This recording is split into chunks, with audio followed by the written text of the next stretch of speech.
like something you would write on your own. I got a quote from, which need that? Isn't this rolling? She is in Miss Olsen. Yeah. So this is a quote that came out of an article about teenage drivers. Okay, I copied it directly from the article that I found. I didn't change it at all. Would someone like to pop up and read this out loud? Somebody I haven't heard from yet today. Yes.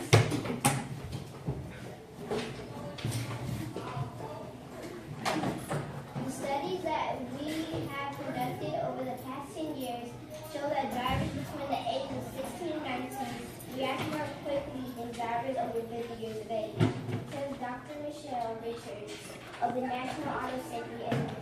All right, so this is good information, but it is not written in language that's super student friendly. It sounds like something you would read in a report for adults. So our job is to take this good information and see if we can break it down into more usable information the way that we would write. So the first way you can do that, scroll down, is by doing something called paraphrasing. And paraphrasing means I'm going to use part of what they say, and then I'm going to give credit to the person who said it. So everything from here, from this word here, according to, everything after that is copied directly from the quote above. The stuff before that, they've kind of taken what came from the quote above and reworded it into some simpler language. Okay, so somebody, let's pop up and read this one and see how it's changed a little bit. Studies over the past 10 years show that teenage drivers have quicker reactions than drivers over 50, according to Dr. Michelle Richards of the National Auto Safety Administration. So the only thing they've changed from the original quote is this part. And what they've done is simplify it a little bit. The first quote said something like drivers age 16 to 19. Well, they've left that out and they've just called them teenage drivers. So a little bit simpler. Quicker reactions. They didn't use the specific reaction times. And then after that, they just gave credit to the person who wrote the original article, which is very important. It is okay to sometimes use words directly from an article that you've read online or in a book, as long as you give credit to the person who said it, okay? But even this still doesn't really sound so much like child language or student language. It still sounds a little wordy and a little bit, and so what we want to do is to be able to take those types of words and really break them down into a way that we would say them ourselves. So this last one I've had broken down into just kid-friendly or student-friendly language. I need one more person to pop up and read who I haven't heard from yet today. The National Auto Safety Administration says teenage drivers react faster than younger drivers. Okay, they've taken out the name of the person, they've taken out the numbers, but they've given you, they haven't changed the meaning of that first quote. Basically, teenage drivers have faster reaction times than drivers older than 50. This is much easier to understand. How many of you understood this sentence much easier than the first one? Yeah, even I did. And so this one even allows us to maybe make some guesses. It's saying that teenage drivers have faster reaction times than older drivers. We might even be able to make a prediction from that and say teenage drivers are better drivers than older drivers. We don't know if that's true, but we can start making some inferences from what we're reading. The point is, it's now in our language. We used the research we found, but we didn't copy it directly. We said that that's called what? Starts with a P? Plagiarism. And because plagiarism is when you use something that's copyrighted to someone else. And so far we've talked about words and ideas being copyrighted, but there is currently a very interesting court case going on that I think you guys would be interested in about if dance moves can be copyrighted or not. And so we're going to take a look at a video. How many of you play Fortnite? And I know you do because I see you going up and down the hallway doing this and this and this, and all you do all day is Fortnite dances. So we're going to watch a real quick video about where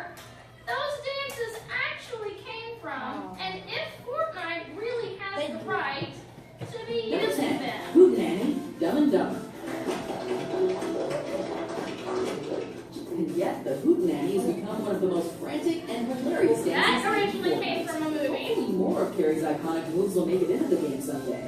Number 9, Jubilation, Seinfeld.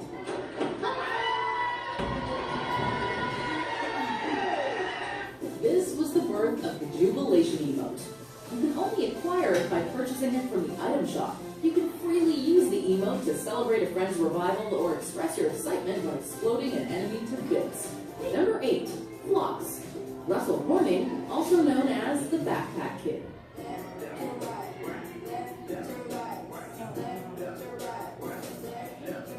This dance has been spreading everywhere lately. The floss may not look like much, but the dance is harder to pull off than you may think. While it didn't originate from him, Russell Horning has popularized the dance, especially after his appearance during Katy Perry's performance on Saturday Night Live. To see that the dance made its way into Fortnite isn't completely shocking, and as a Season 2 reward, it's probably one of the rarer emotes you'll come across.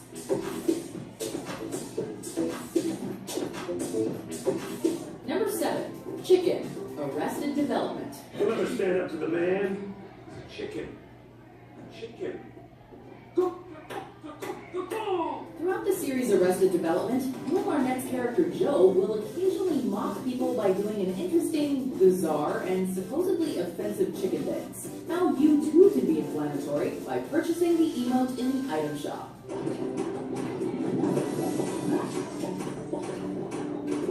Number 6, Dance Moves, Scrubs.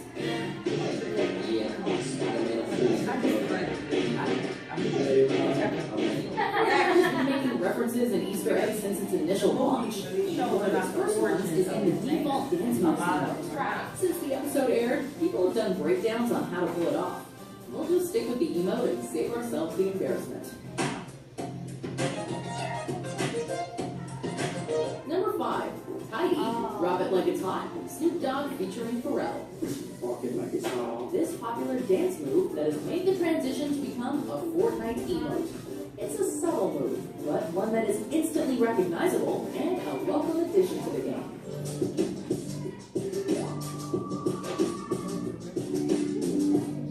Number 4, Orange Justice, Orange Shirt Kid. This is called the rainbow.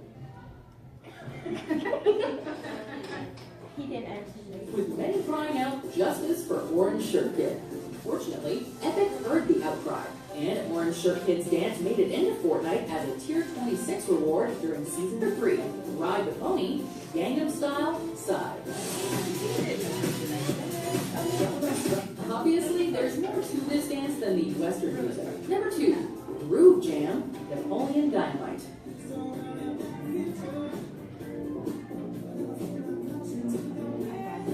If this dance looks vaguely familiar, there's a chance you may have seen it in a little film called Napoleon Dynamite. In one of the movie's most memorable moments, the titular character, played by John Heater, puts on a surprisingly impressive dance in front of his school in order to help his buddy Pedro become class president. During the 4th season of Fortnite, you were